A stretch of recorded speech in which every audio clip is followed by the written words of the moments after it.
Hello everyone, I am Miss Teller, and I'm so sorry I've been out for the past 2 months. It's just school has been really getting to me, and so that's why today is we're gonna catch up until chapter 8. That's why today is gonna be 2 chapters instead of just 1 chapter.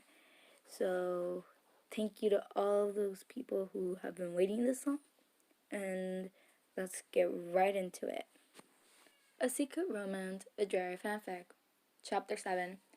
I came back to the common room after Draco and I had some fun. Of course, Hermione was mad because I had been out of all my classes. She said I couldn't just skip school like that, and she went on to explain how if I did it again, she wouldn't help me with any of my tests. Ron then came in, and he looked shocked. I asked him what was wrong. He started telling us that he had just overheard Malfoy and his dad talking. Malfoy is engaged to someone and they're getting married soon. After retelling all of this, he still had a shocked look on his face. I was shocked too. No one was supposed to know about that. Yes, we were planning to get married before the baby came. I was supposed to tell Ron and Hermione about it in 2 to 3 weeks. Draco had already said I could tell them when I was ready. I guess he had gotten used to being hated already. It was about a week since Ron and Hermione found out that Draco was engaged. Now Ron, being Ron, wants to know everything, so now he has taken up the stalking phase. Believe me, it is so hard to not tell him that it is me who Malfoy is marrying. Even worse, it's really weird for him. My best friend is stalking my fiance all over the place. In the morning, I got up really early and went to the Owlery to send Draco a letter. I told him what I told him in the letter was pretty simple. Meet me in the room, JP. Since we can't have anyone finding out about us, we use code to talk to each other. My code name is JP. The reason for this being my middle name starts with a J and P for my last name. S stands for secret room. And I know it's not the best, but it's the best we got. Ready to go, I turn to see Ginny is there looking at me with a death glare.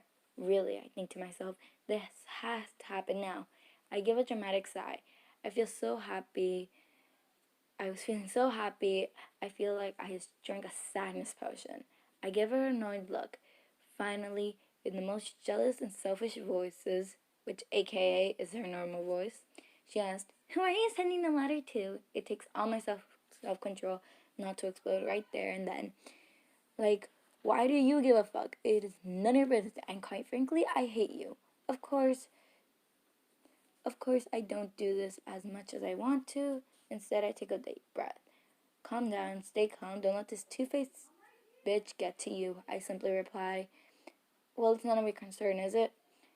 Her face looked the same color as her hair when I finished this sentence. Then, somewhat in ramble, she continues to say things like, it's my business because you're my brother's best friend, and as well as, I can make everyone hate you because I am a goddess and every boy in the school would do as I tell them. I could really care less about what she was saying. I just stood there in bored, vaccine expression on my face. Really, I couldn't give a fuck what she thinks of me. I was wishing she could stop so I could go since I have better things to do. This is when she said something that hit a nerve and made my blood boil. I'm your girlfriend. This really got to me. I forgot all about staying calm and said, no, particularly yelling in my most life-threatening voice, you are not my girlfriend and you will never be again. She looked scared and shocked at the same time. I have never spoken to her this way, but she deserved it for all her crap that she put me through. I walked past her as if nothing ever happened. I feel happy for some reason. I go back to the common room and sit to my usual seat. I sit in my usual seat and wait for Hermione and Ron. At breakfast, Ginny keeps giving me an angry and scared looks. I guess I must have exploded hard. Finally, the owls came in, including the owl I had attached my letter to earlier this morning. I look over to see Draco surprised to receive my letter. He looks around to make sure no one is reading over his shoulder. Once he reads it, he looks over to me and nods. It was the first time to it was time to meet my fiance in our room. He wasn't there when I arrived. I looked over at the clock. Turns out I was early. Of course I'm early. I'm always early. About 5 minutes later, he came in. He kissed me, and I kissed back, as usual. When our lips parted so we could breathe, I told him about what Ron had overheard. Really? I didn't see him, he said in an apologetic tone. I told him it was fine, that then we continued on the wedding plan. We were making the guest list. I went back to the common room 3 hours later. When I went up to the dormitory, Hermione and Ron were waiting for me. They both looked at me, eyes wide and shocked looks on their face. I asked what was wrong. The answer made my face go pale and palms clampy. We know about you at Malfoy, Hermione said in a trembling voice. She was shaking her leg, which she does when she's nervous. I answered, my face crimson. How did you find out? Ron finally spoke up and explained. I borrowed your invisibility cloak and was following Malfoy all day. He was in the common room most of it, and he looked up at the clock and sprinted out of the common room. Then he went through a wall, so I kind of followed inside. And then I saw you. Then I saw him. You guys weren't killing each other, so I was surprised. Suddenly you both leaned in and kissed. Trust me, this totally caught me off guard. But anyways, as soon as it happened, I left and told Hermione, and so here we are now. I looked up and said, I was going to tell you guys, but since you already know, might as well tell you everything. But first, let's go to the room of requirements so no one can overhear us. When we got there, a flood of questions came bursting out of their mouths. I told them to be quiet because they were giving me a headache. As soon as I said that, they were quiet. Then they asked questions one by one. Hermione finally asked a question I knew I had to answer. Is Malfoy the father of the child? I nodded. Still Ron worried about one thing only. I'm still going to be the godfather, right? He asked in a concerned voice. Of course, the same question he had asked when he figured out I was pregnant. Ron, is that all you care about? I asked through chuckles. Well, if it makes you feel better, yes. I asked Draco and he said he was okay with it because he knows how much this means to me. He signed with relief and smiled at me. This was not the reaction I had expected, but they seemed okay with it. Of course, there was the option that they weren't okay with it and faking to be. I looked at their faces again. Their smiles seemed genuine.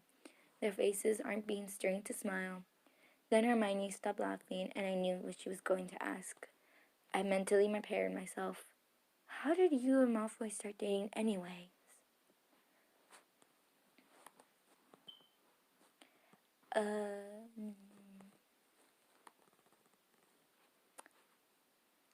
A Secret Romance, a Drarry Fanfic. Chapter 8. I stood frozen, not wanting to tell them. It wasn't the best way to start dating someone. I did say I would tell you everything, I said, sighing as I did. It all started the day I saw Ginny kissing Seamus by the lake a few months ago. I quickly left and started crying. I was in the middle of pulling out my knife to start cutting again when Jacob walked in the bathroom. I was on the other side of the bathroom and I didn't notice he had just walked in. Since I didn't notice, I started cutting. I always kept track of how many cuts I had made. 1, then 2, after 3. At that time, I tried to keep it limited, so I always did 10 cuts on each arm. I was about to start the next arm when I heard a spell. I reacted too late, and by the time I opened my eyes again, my hands had bandages on them. The knife was on the sink counter. Then I found my glasses, put them on, and finally saw who was putting away the first aid kit. It was Draco. At first I couldn't believe it. He had noticed that I had woken up. He turns his back to grab paper towels, and asked, why? He turns back to me. Of course, like an idiot, I look confused, and at least that's what he tells me. When he sighs and said, cut yourself. He sounded like if I had hurt him. I told him everything. It felt so good telling someone. By the time I finished, I was practically making a lake of tears. He came over to me and did the most surprising things. He hugged me. I was in pure shock, and the only thing I could think of was hugging back, and I did. Then I looked around and said, "Why is no one else in here? Come in." He chuckled at what I had just said. He responded with, "I locked the door and made it invisible." We stayed in silence, and I stared at him. Then I had a feeling I wanted to kiss him. The more I stared at him, the more I wanted to do it. And so when Tico turned back to me, I kissed him, and surprisingly, he kissed back. When we pulled it back, my face was red. Redder than your hair, Ron. That's what he told me, anyway. He was shocked, nonetheless.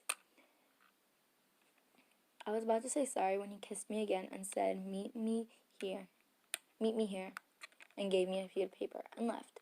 Of course, me being in shock did nothing for at least 3 minutes. After I got my senses back, I cleaned my knife and left. I was at the location he said to meet up in. I, of course, being confused, I began to think it was all a prank. Then I saw him. He was coming. As soon as he came, he put a blindfold over my eyes and held my mouth shut. I, of course, started to struggle. But when he finally let go, we were underwater. He told me this was under the Southern common room. I asked him why I couldn't just walk in myself, and he told me I couldn't because then I would see where I was and tell everyone. To this day, I still don't know. I leaned into him and we kissed again.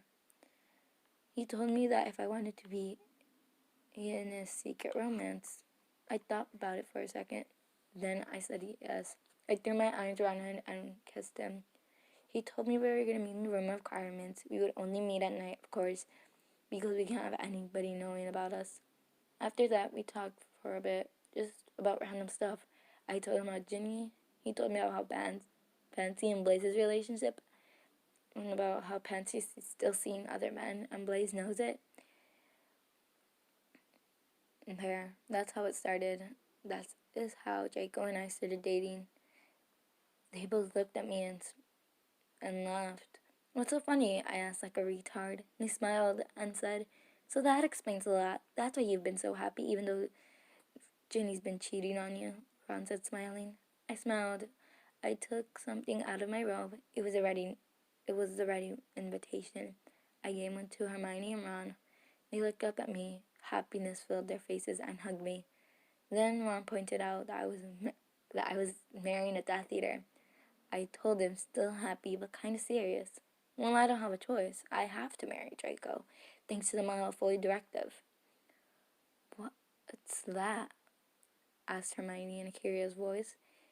"Even I know what that is, Hermione. What it is if a Malfoy gets someone pregnant, they are forced to marry. No harm has come to the parent or this child, or the parent of this child, or the child at all, especially since the baby is heir to the Malfoy's treasure. So Harry can no longer be harmed by the Malfoys without one of them being arrested," Hermione said it in a shocked yet peaceful voice. That is the end of chapters 7 and 8. Hope you guys all enjoyed, and I will see you guys next time. Bye!